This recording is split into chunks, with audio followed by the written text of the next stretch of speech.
Let's keep going.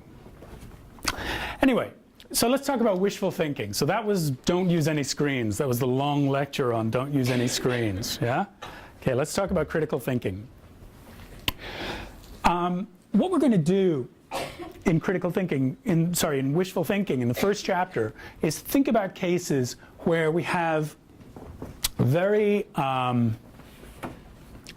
let's take this case. So imagine someone who's unattractive, and this person takes pleasure in believing that attractive people, are defective in some way, right? Well, she may be pretty, but she's superficial, right? And pretty people tend to be superficial and stupid. Yeah? That's the view that this person has. Now that's an example of what we call wishful thinking. So when we think about that, right, on the one hand, it's kind of an unpleasant thing. We know people like this, right? You know people who are maybe not attractive people and who think that people who are attractive are defective in some way.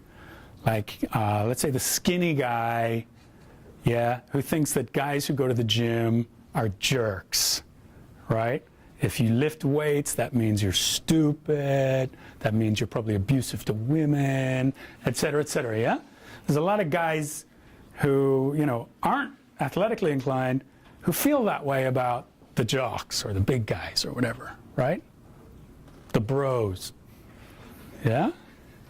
That's very hurtful to the bros. Of course, they don't care. Yeah? But that's an example of wishful thinking, right?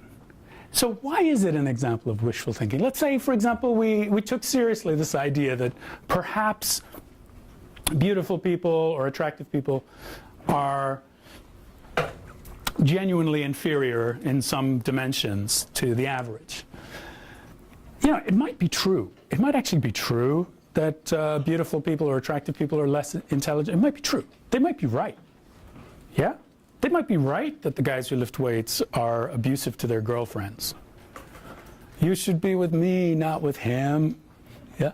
It might be true that she should be with him and not with the big guy. And let's say we had no stake in the question. Let's say we didn't have any emotional investment in the question. How would we determine whether it was the case that attractive people are, let's say, less intelligent than the average? How would we determine that? We could do a test, right? We could sample the population. Yeah, we could do a little bit of science. We could do some research to find out. It would be an easy experiment to do. Yeah? And it might turn out that, yes, this person was right. Attractive people are less intelligent than unattractive people. Right? That would be interesting. Is the wishful thinker pushing for funding for those experiments? Does the wishful thinker push to have those hypotheses confirmed or rejected?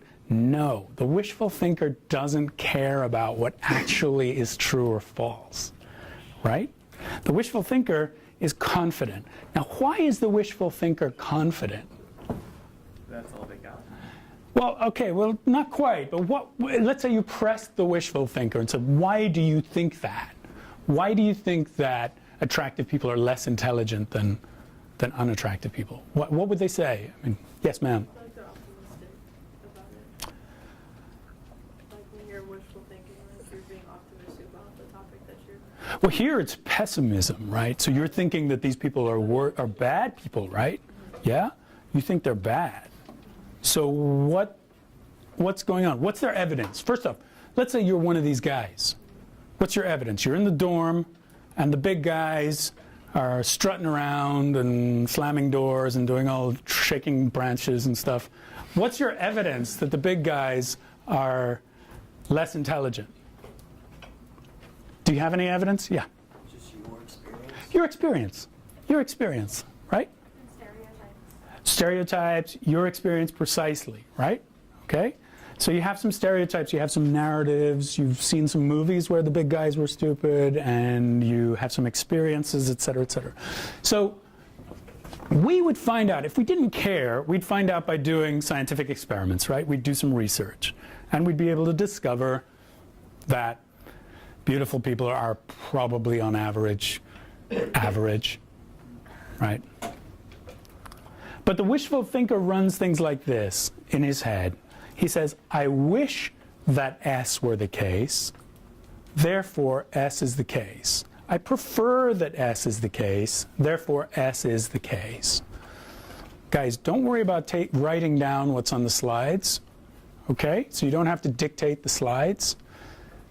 I'll post the slides, so the slides are available for you. You can write down other things, but don't write down the text of the slides. It doesn't serve your purposes.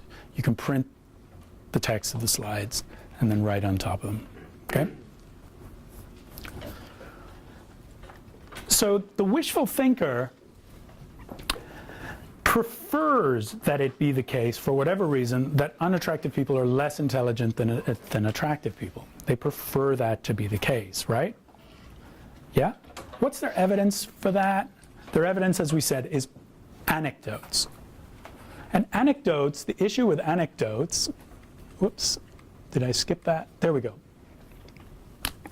The issue with anecdotes is anecdotes are not good evidence. We'll understand why as we go forward. Anecdotes are not a good source of evidence, but they're so attractive. Anecdotes are so attractive. So for example, if someone tells you that their iPhone screen cracked almost immediately upon buying it, you are less inclined to buy an iPhone screen. In fact, that person's anecdote, their individual story, has almost no evidential value whatsoever. It's really hard to ignore anecdotes, but they have almost zero evidential value. We'll talk about why that's the case going forward. That might surprise you, right? Like single stories about one person's experience has almost no real evidential value. That might be a surprise for you today. Okay, there's this phenomenon called confirmation bias that all of us are subject to some extent, but we should all be aware of it. The wishful thinker is an extreme form of that. So the wishful thinker is subject to this bias. We call it confirmation bias. And confirmation bias is the natural tendency to search out evidence that supports your view.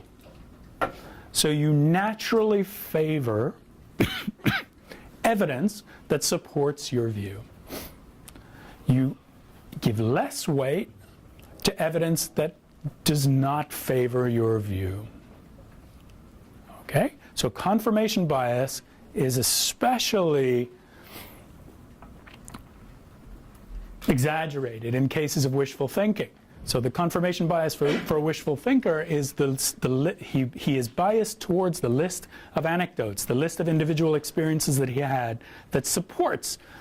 It's very strong in his memory that the big guy, the weightlifter, shook the branches outside the dorm and acted like an ape, right? And screamed and slammed doors, right? That's very prominent in his thinking.